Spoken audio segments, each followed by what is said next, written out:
Hello, everybody, and welcome back to another installment of the American Speed F1 podcast. I am your host, Anthony Doria.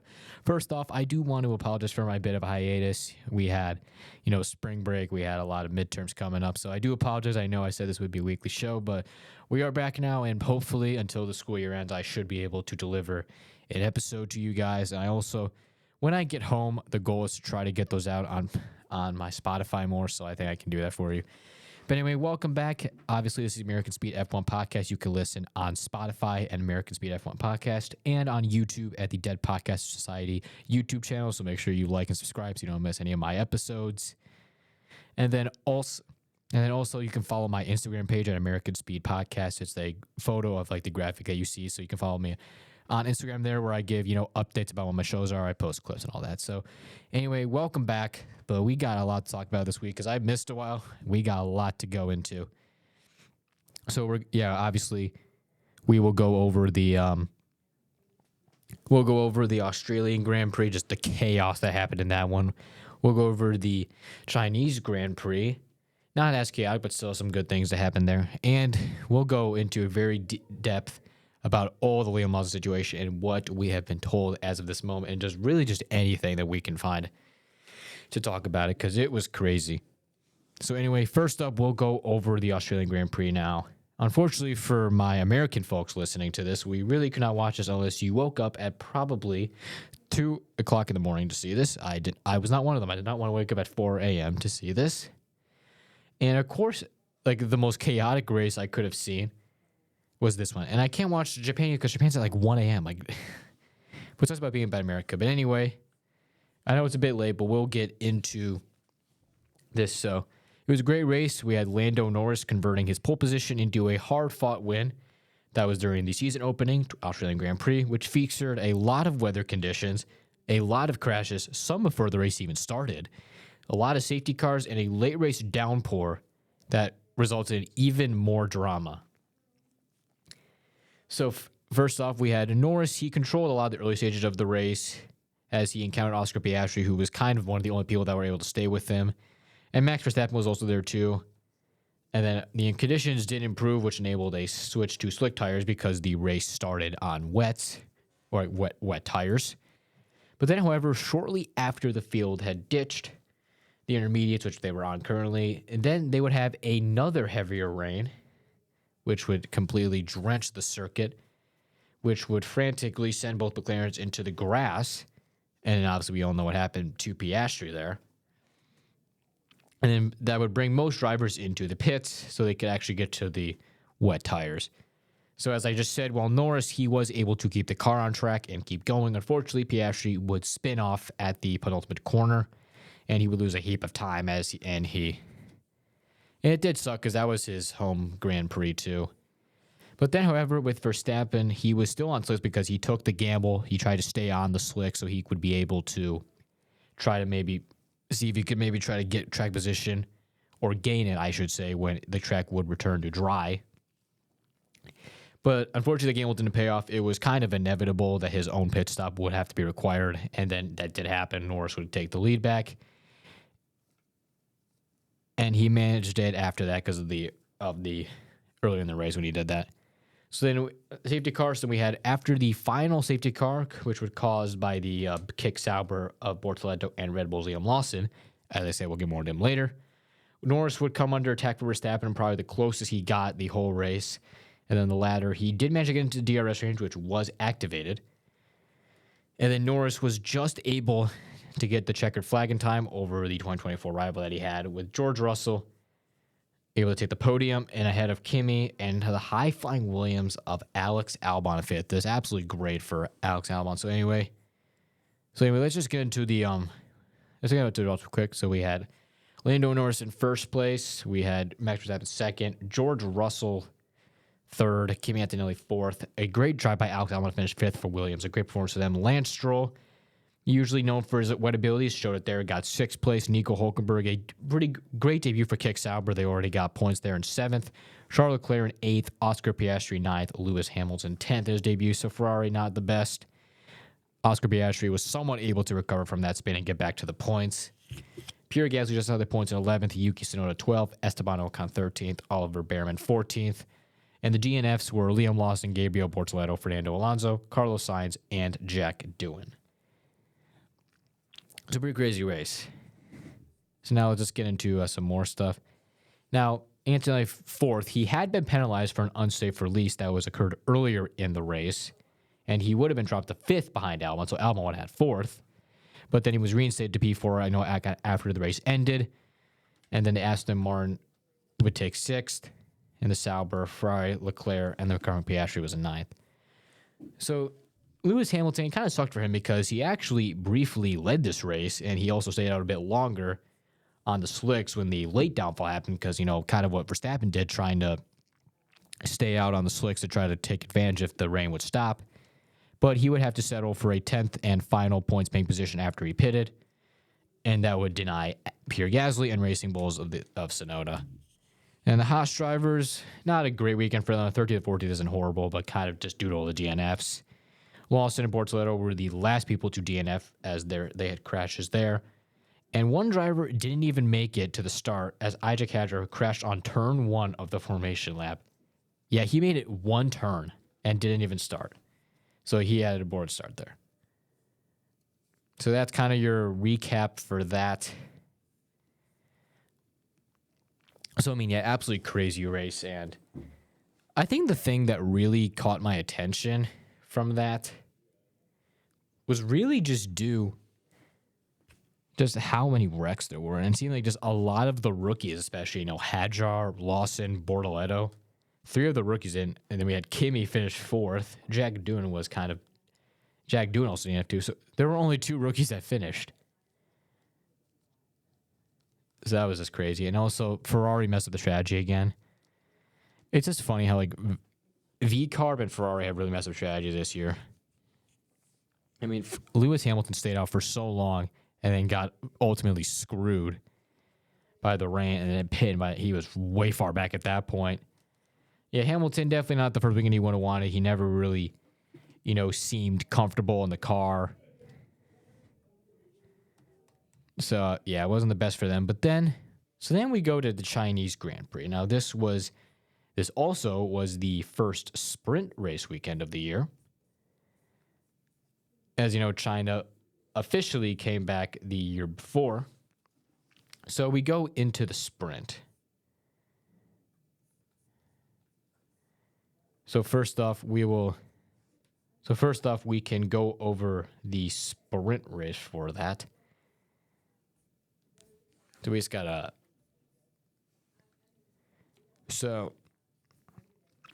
China definitely was not as, hectic as it was. It was still a great race, though, and it's kind of just funny how, completely different it was.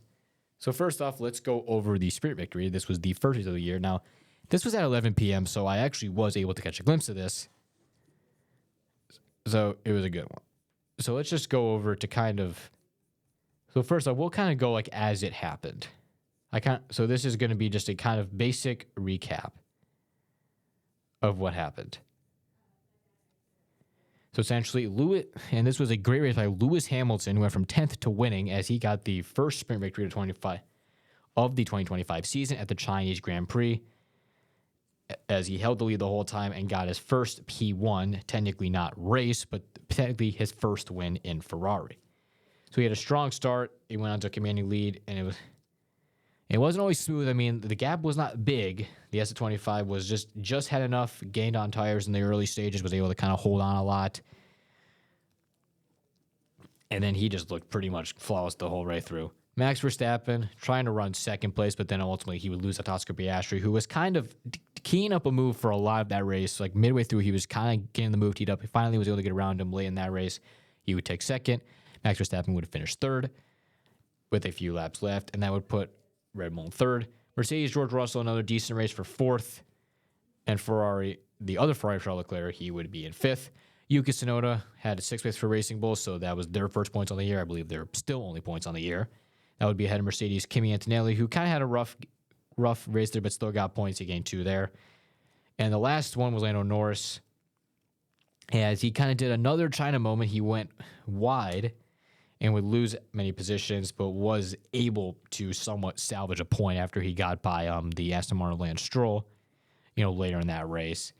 At the tires, I mean, the tires were definitely kicking in because we all know that McLaren has kind of been known for being being good on their tires and being able to gain kind of in the later stages, and that is what they did. They were able to actually get past Stroll. I think it wasn't like I think it was on like the last lap he did it. So I mean, all in all, he got a point. It definitely could have been a lot worse for what had happened at the beginning, but he definitely could have gotten more though. But I mean, yeah, it's just kind of funny how McLaren went from being the strongest to being. Well, I know Piastri was saying it just went like Ferrari did the complete opposite. Not to mention that Lewis Hamilton broke the track record in qualifying with like a 138. We'll get more into that later so while McLaren did look strong throughout the season, it ultimately kind of didn't go well in the practice, but better there. So we go to the sprint. Let's just go. Now we'll go over a recap of the sprint race, kind of how those all went down. There was only one change that was confirmed ahead of the sprint, which was Nico Hülkenberg and the kick Sauber, as he was modified during parc fermé conditions. Obviously, parc fermé is when the cars cannot be changed on. Well, those actually no, only certain things in the car can be changed on, but they had to change what is not allowed. So he was starting the pit lane. So all 20 cars had bolted. So all 20 cars had medium tires. Usually, what we see in a sprint race, usually softs could maybe happen, but just kind of with how China really drains tires, medium tires, so all the more. And that's kind of really been like the main argument for why sprints are needed, because like they're all on mediums. No car is really going to have like an advantage or tire. But then I feel like how they use that, I feel like it could maybe kind of like determine kind of like how I feel like the sprint races, if you're on the same tires, like really like truly shows how good the car is on a medium. Like I feel like you really think about it, they're all on the same tire. It's an equal playing field. You really think about it. It kind of just shows you how the cars truly are on the same tire. Like obviously they're different setups, but it's the same tire, so everyone has an advantage. So it kind of makes it better, honestly, in my opinion. But anyway, lights go out for 19 laps. Hamilton would hold the lead, was able to cut off Verstappen going to turn one. He held the lead going through there.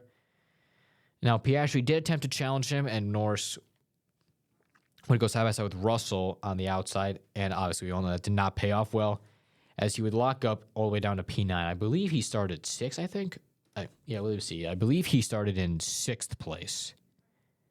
So he fell 3 positions at the end of the start, which isn't horrible, and he wasn't able to get a point, but yeah, still definitely not ideal for him going into that.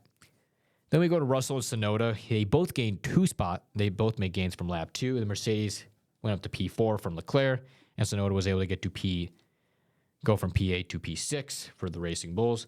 Then up at the front, we go to Hamilton, who was out of DRS range as he pulled a 1.1 second.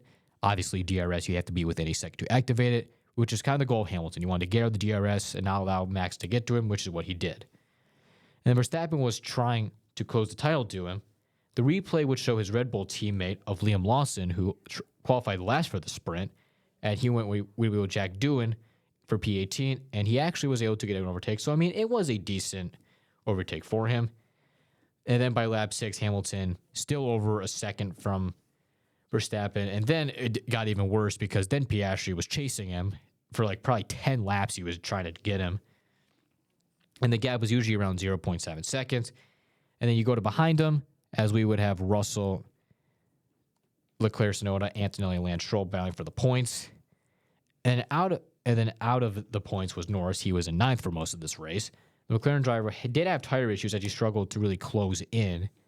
But also by the time he actually did get the tires right, it was kind of too late. He wasn't able to get to 8th place.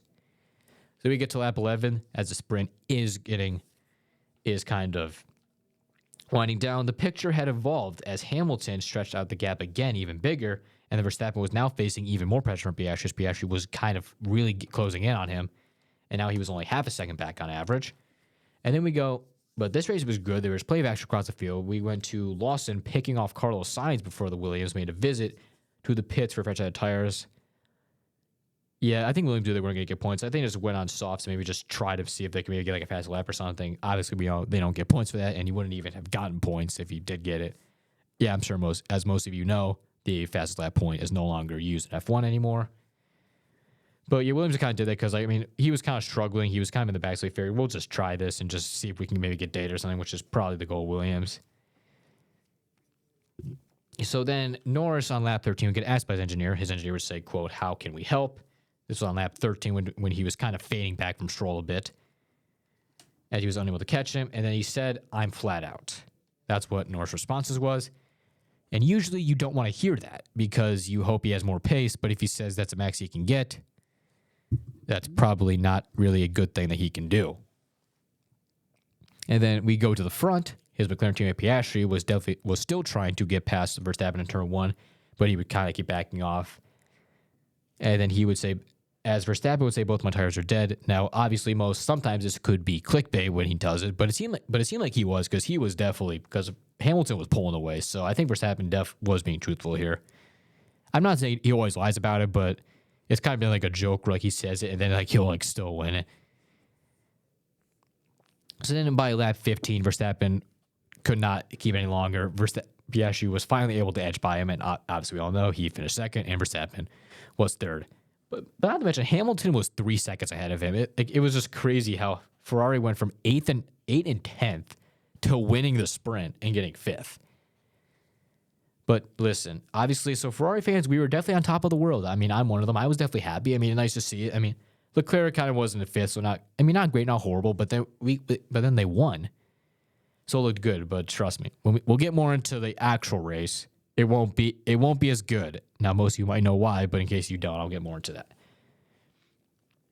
But anyway, the main action was really behind the top three, as you had Leclerc and Russell, their good fight for P4, but there were no troubles for the other red car, as Hamilton would take the checkered flag by a 6.889 second gap ahead of Piastri, and Verstappen would settle for third. So a good race for him.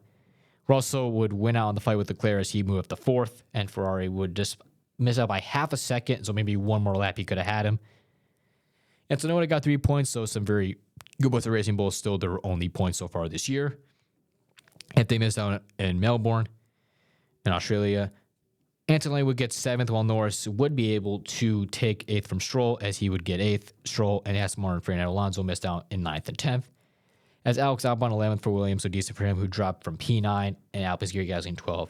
So Pierre Gasly really missed out in both races, but I'm sure he'll get points eventually. Then we go to the other Racing Bull of Isaac Hadjar, Lawson, and the pair of Oliver Bearman, Esteban Ocon for Haas, which would be in P13 and P16. And then Sainz would be in P17 after that. And the reason he was because the Gabriel Bortoleto would be in P18 after making contact with Doohan at the end of the event. Hulkenberg was in P19, and the aforementioned Doohan claimed 20th place. So that was your synopsis of the sprint race. So now we'll actually go. So now we can go to the actual race recap. No, you got to hold on for this, guys, because trust me, this does get crazy.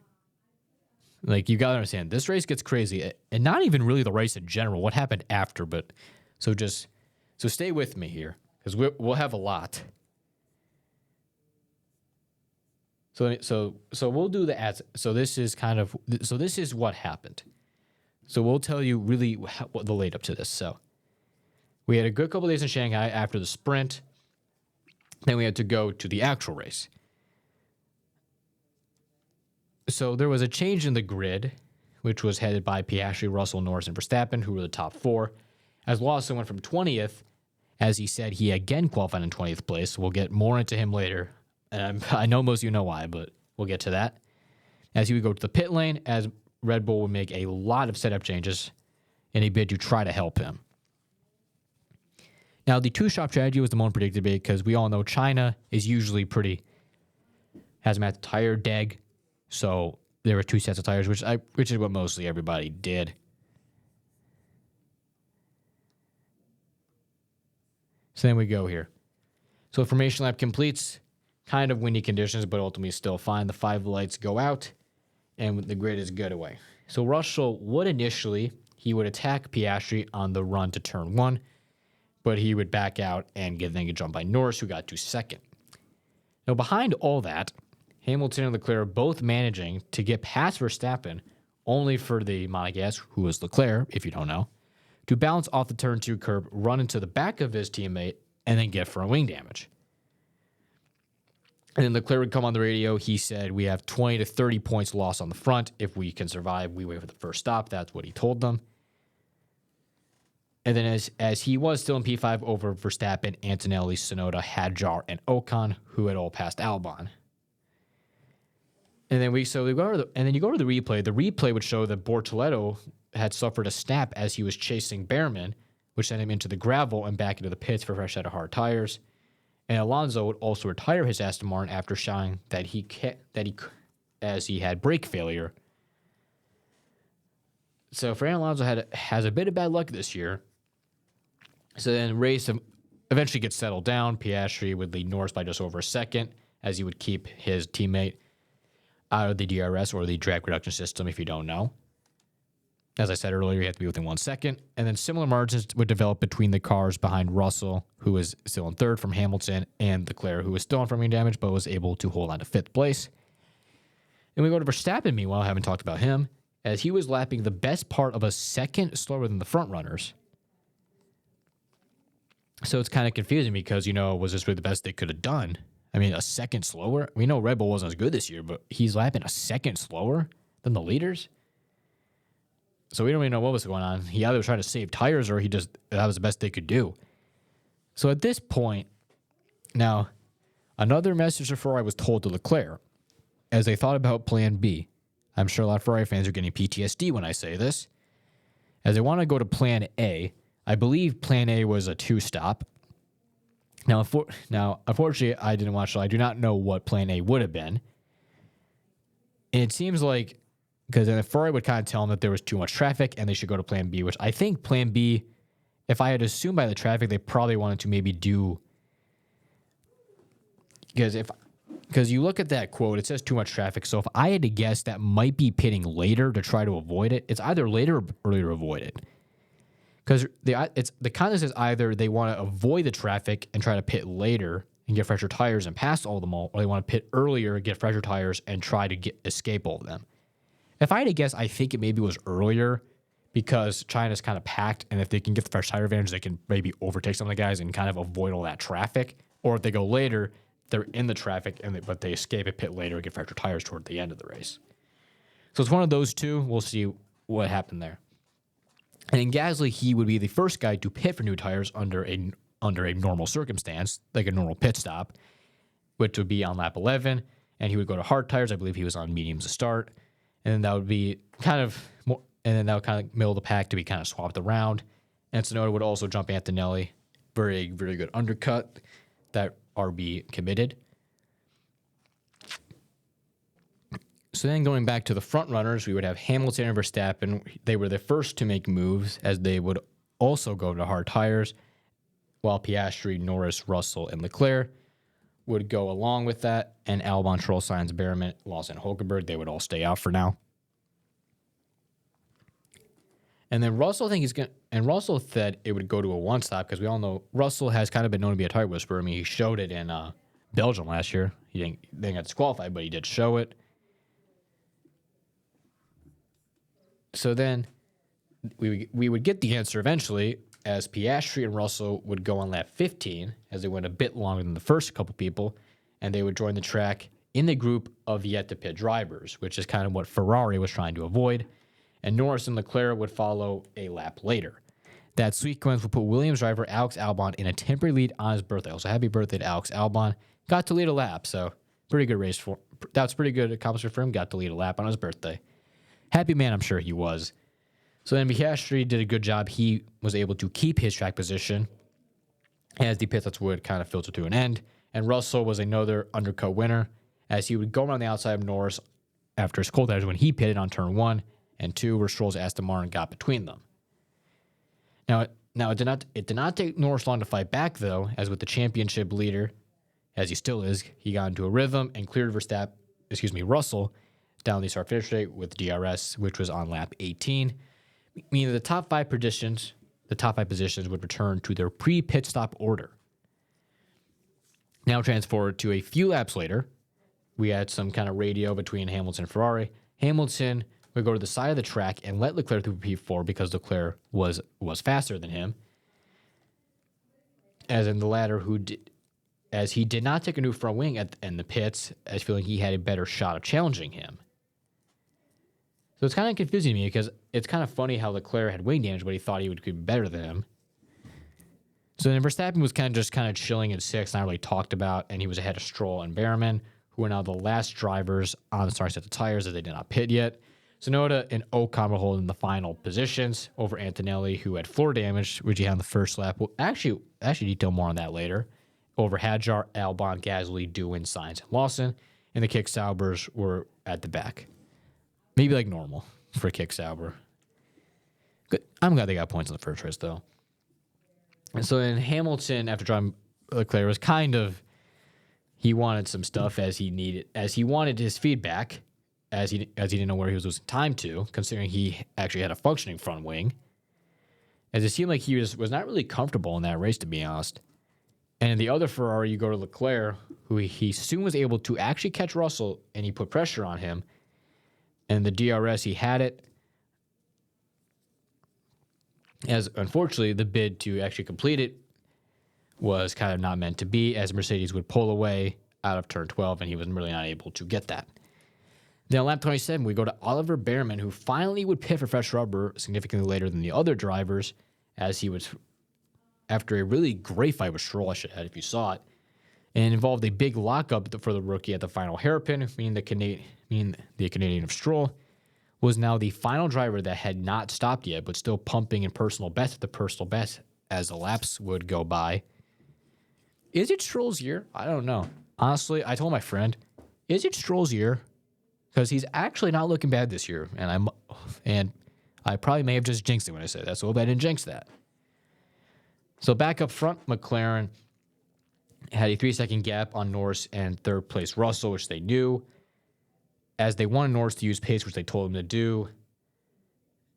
But Norris said that he didn't want to do that because he didn't want to, quote, push into the dirty air of Oscar again.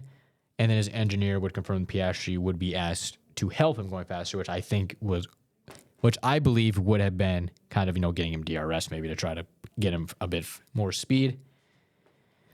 In the following laps, you would have McLaren as they would want Norris to pull 5 seconds clear of Russell, who had in turn had put a couple seconds between himself and Leclerc, the Ferrari driver's cause, which was helped by a turn 14 mistake there. So we're into the second half. Pirelli's 2-stop. Would it play out? We will have to see if that strategy played out, which I believe it did for most people. And then to add tension and to add a lot of stuff to this race, the McLaren team would tell Norris that there would be rain that there could be rain in the closing laps of the race in the Class 1 category. Now, so there's different classes of rain. So they told him what that was. I believe Class 1 is a very light rain because they said it would not. Yeah, obviously it would not have been what we saw in Australia, but it would still be something for teams to keep an eye out for. So very light rain, but still something to keep your eye on because that would mean a change of tires most likely. Now we go to Racing Bulls, kind of a bad strategy call because they were committed to a 2-stop, which a lot of teams were doing, bringing Hadjar and Sonoda in for fresh hard tires in quick succession, and Stroll would finally move ahead over to mediums after a 37-lap stint on his original white mark tire. So a good job by him there. And then Verstappen surprisingly had good pace towards the end of the race, as apparently he closed in on 5th place Hamilton, but before the Dutchman could catch him, the title rival would pit for a second time and then bolted more hard tires. So now we look at this. The main question is, can people get to the end? We got to see what people do here as they get to the end. Now, as the top 5 remained on track and pondered that question, Hamilton would get another great time on the timesheets by going around a second a lap faster. However, he is unfortunately 17 seconds behind Verstappen, and he only had 14 laps to get that position. So then, a few more seconds back down the road, Ocon was in 7th place, in what was turning into a great race for him and Haas after kind of the bad race last year. And he was ahead, Antonelli, Albon, and his other teammate, Behrman, who was in 10th place, as he was the only guy to get past cars, too. And obviously, the infamous chow he said while doing so. There's been a lot of jokes about that, but I like that Behrman did. That kind of shows some confidence he has. I like that he has some confidence in Haas. And then there was also another battle in the midfield that was between Doohan and Tsunoda, as they would get past Hadjar going off track with the Alpine at the final hairpin in 46. Doohan was later hit with a penalty for this, a 10-second penalty for forcing another driver off the track. And he would also pick up 2 penalty points post-race. So remember, you need to get to 12 penalty points to get a race ban. So as Hadjar would continue to go on, Tsunoda suddenly would go in for a third pit stop when part of his front wing would come loose down the main straight, and that would end any hopes of him getting points or adding to his sprint points. And then go back to the front to McLaren. Norris was reporting that his brake was kind of getting a bit bad, and the pit wall confirmed that the brakes would get worse and potentially would put the 1-2 at risk. And as it got worse, Verstappen continued to get praise from his race engineer, GP, or John Paolo Lambiase. I don't know if I pronounced that wrong. I'm sorry, but GP, if you know who he is. As he kept getting his pace, as he would arrive at the rear of fourth place Leclerc, and he put a move on the Ferrari through 1-2-3 complex on lap 53 and was able to get by him. From there, Piastri saw out the last kilometers at McLaren's second win and third in a row, stretching back to last year's Abu Dhabi finale. That was her third in a row, dating back to that. And while Norris would cross the finish line just 1.3 seconds ahead of Russell after almost losing the entire brake system. But still good job for him to hold on to that. Verstappen took a very solid fourth-place finish over Leclerc and Hamilton. Ocon was one of the stars of that race, and he got a great finish for Haas with P7 in front of Kimi Antonelli. Bit of a rough race, but still 4 points there, so a decent weekend for him. He still got points in both races at Albon and Behrman. And that would be Haas's double score, meaning the Alpine are now the only team yet to score points of the season, with Gasly, again, 11th place. Stroll was another to miss out on a reward by a handful of seconds after his lengthy first stint, as he just wasn't quite able to get there in time, as he'd be followed by Sainz, Hadjar, Lawson, and then penalized Doohan, as he picked up a penalty in the previous sprint race for that. Kick Sauber would be in 17th and 18th, Bortoleto getting the better of Hulkenberg despite the early incident that he had. And Tsunoda would be the last of the finishers thanks to the front wing, and Alonso would be the only one to DNF in that race. So, not a wild race, but then it gets interesting, folks. And when I said about Ferrari, this is what I meant. Is a couple hours after the race, news would come in that Leclerc and Gasly, now Gasly was car weight, and Leclerc and Hamilton for plank assembly thickness is what they claimed. As it said, they were under investigation for alleged breaches of the technical regulations, and all 3 of them would be disqualified, and that would shuffle the points positions, which would give both Stroll and Sainz a reward for their efforts. And also, that would also promote Haas to P5 and P7. And one thing I actually saw that Haas post on their Instagram was that was actually Haas's highest scoring points weekend since Austria of 2022, when that was Kevin Magnussen 6th, and then when that was Mick Schumacher and Kevin Magnussen 6th and 8th place in that race. I remember that. That was a great race for them. And also, we also have Carlos Sainz's first point with Williams. Definitely more to come. And then Albon got moved up.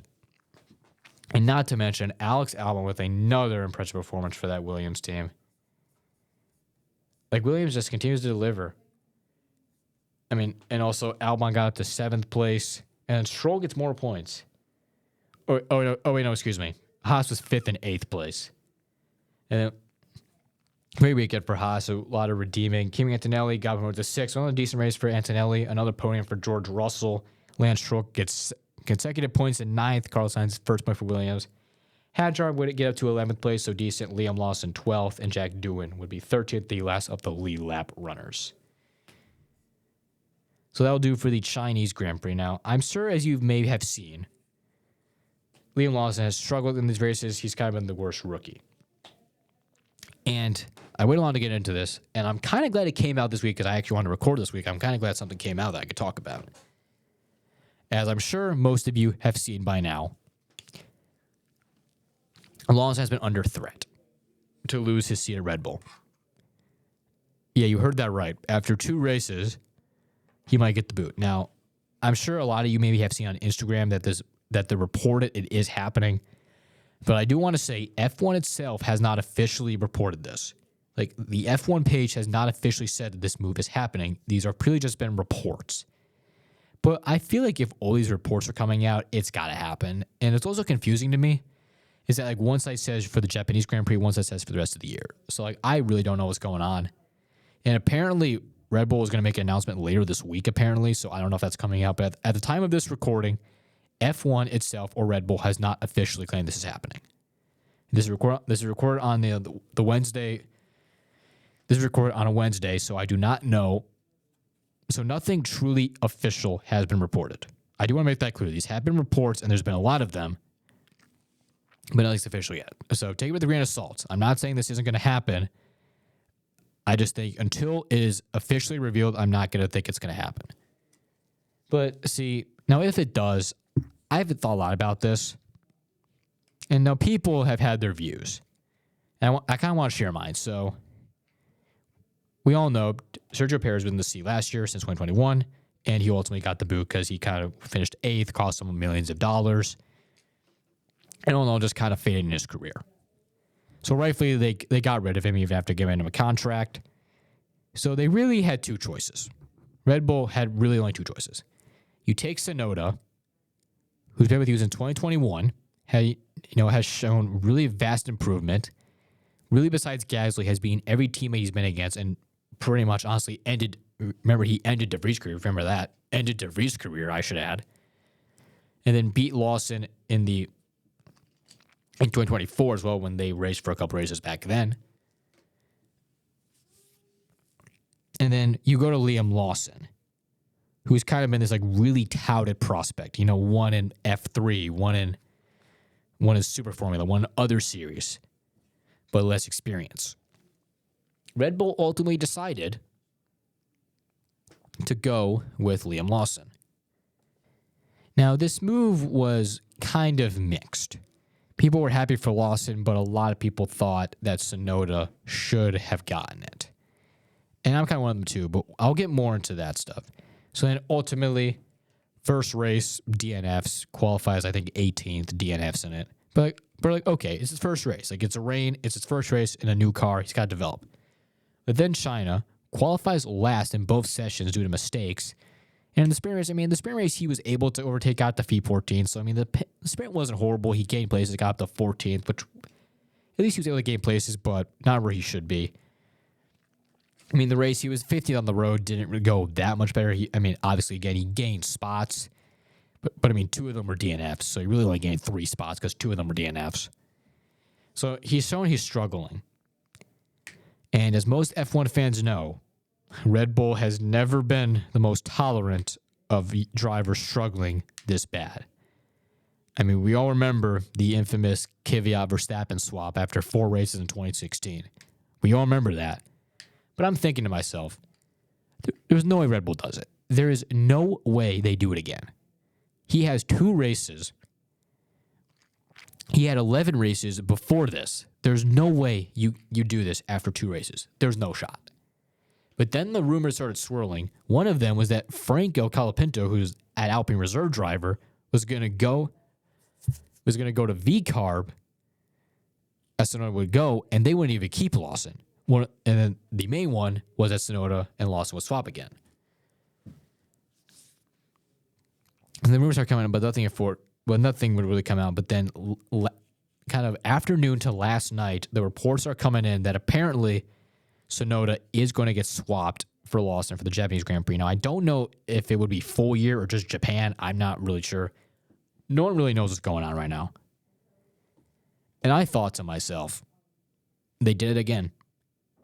Like, the thing, like, Red Bull really angers me sometimes. Like, the fact that you admitted this would be a risk. You admitted, Horner himself admitted that there was a risk signing him. I mean, yeah, he had 11 races in F1. Like, what made you think that he's going to be good after 2 races in a new car that he's never driven? Like, what made you possibly think he's going to be with Max? No one is. Has Red Bull not learned a single thing from their other drivers since Ricciardo? Have they not learned anything? I mean, Kvyat, the year before he got dropped, actually beat Ricciardo on points. He beat Ricciardo on points. It was only by 3 points, but still, he beat him. He was better than Ricciardo. I mean, 2016, he wasn't doing horrible. Like, he wasn't doing horrible up until that point. He had one kind of crash, and they gave him the boot. And I know it's Verstappen, generational talent, but many people think that Kvyat didn't deserve it. Not to mention Verstappen took a lot more than that, as sure most of you know. Took his kid and his girl.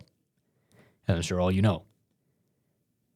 And then ultimately, the Gasly and Albon is really where this belief started. I mean, you had Gasly for 7 races, gave him the boot. You gave Albon a year and a half, so at least you gave Albon some time. That's because you had like no one to replace him. You had no one to go with.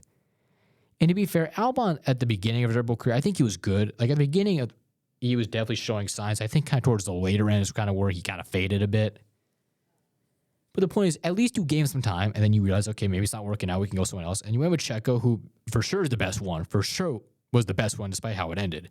Was the best one they had. But the reason I think this is happening, like, why do you think Lawson does better in the V car or the Racing Bulls? Why do you think that?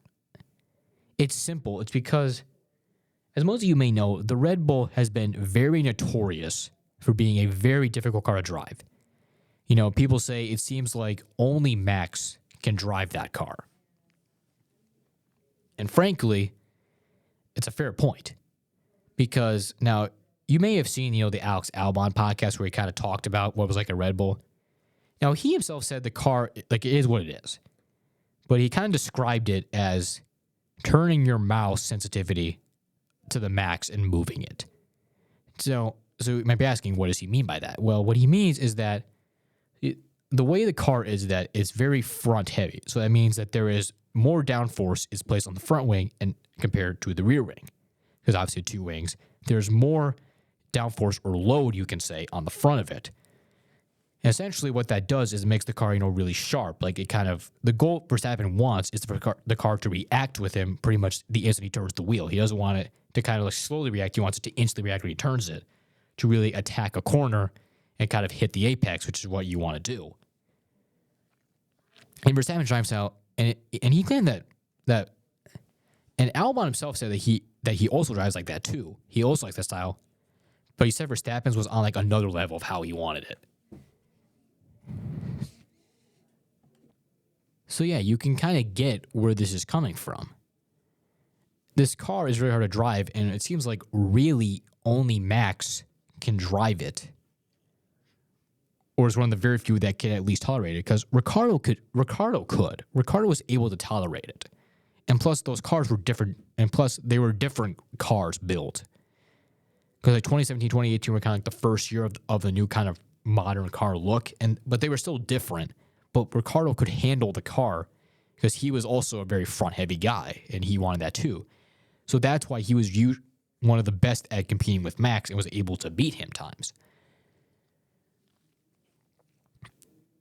So, I mean, Red Bull will not learn. Red Bull will never learn that it's their car and not the drivers. I mean, you look at Gasly. He's been way better since he left Red Bull. I mean, he won a race at your sister team. Pierre Gasly's been better and honestly one of the most underrated drivers on the grid currently. And then you have Albon, who honestly I would even say he's doing better without Red Bull. I mean, he's kind of building Williams. I mean, Williams is kind of going up there. He's kind of helping build them. That car suits him, and he's always beat his teammates there. He's even beating Sainz right now. It's like, why do you think? Because you have Carlos Sainz, right? Carlos Sainz, great driver. He drove with Ferrari. He's a great driver. He showed talent. He's probably one of the best ones on the grid. I mean, maybe not now at Williams, but he was. Why do you think that he didn't want to go Red Bull? Because there was rumors he was going to. Why do you think even a skilled driver like him would want to? It's clear. History repeats itself. It is clear why no one wants to go there. Drivers are pretty much sent there, especially young ones, are essentially sent there to die. I mean, if this happens, 2 races, That would make Liam Lawson the shortest tenured Red Bull driver. And this guy is 3. He would have the shortest stint at Red Bull of any driver that has ever driven for them since they came into sport in 2005. Does that maybe not make you see what Red Bull's doing? Because here's the thing. Do I think Tsunoda should have gotten the seat? Yeah.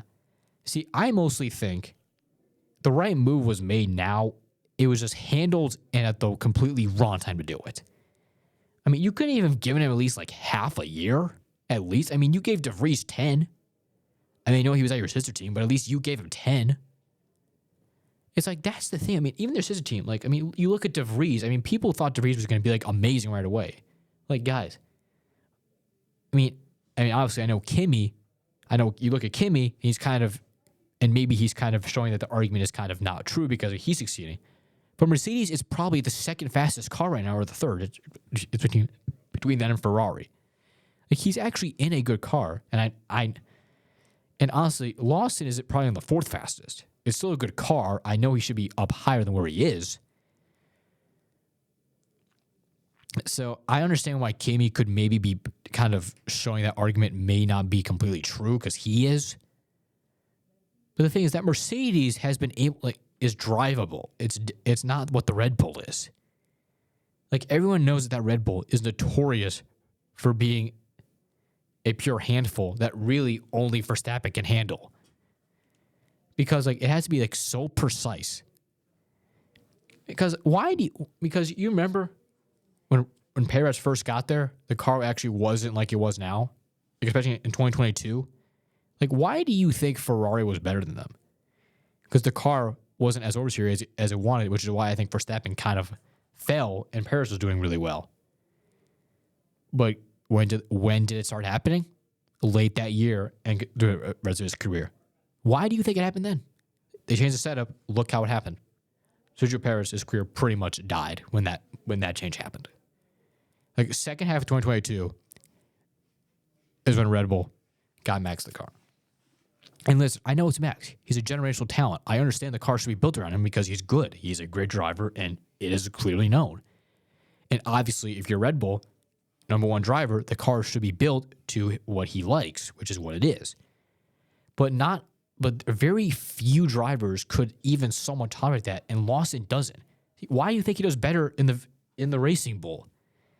Because it suits him more. It's more forgiving car that he actually can drive and not have to worry about oversteering every 5 seconds. Was it the right move? If they do Lawson, if they do Tsunoda, is it the right move? Probably. Should it have happened right now? No. It's like Red Bull. Have you ever heard of driver development? Why do you think McLaren and Ferrari have produced really good drivers? Because they actually develop them. I mean, I know Leclerc had that great rookie year in 2018. I know Leclerc was kind of a really good talent. Lando wasn't the best when he first got to F1, and they let him develop because McLaren's patient. Like I know Red Bull's top. I know they are. Like, I know you want drivers that can perform. But you gotta understand, no one's gonna be Max. No one is going to be him. No one can be him. Like, he is on another planet of how he drives. Even if there is someone that could maybe drive it, no one is going to be Max that easily. No one has been able to. In the championship, Leclerc has been the only guy that has somewhat been able to compete with him. And I guess Lando last year. Like, no one can be with him. He's in a world of his own. And I understand you want someone to be with him, but not many people are. I know Lawson really struggled, but it's because of 2 races. He's driving a completely new car that's completely different than what he's used to. And you think 2 races is sufficient to be like, yeah, we're going to move on from you. Like, Red Bull won't learn, man. So, obviously, as I said, at the time of this recording, it has not been officially reported that it is. There's been reports, but, F1 or Red Bull itself have not officially claimed it is happening. So if it does happen, we'll get into it next week. We'll see what happens kind of in the next week. We'll be back next week on American Speed. Thank you for listening. I'll see you all next time.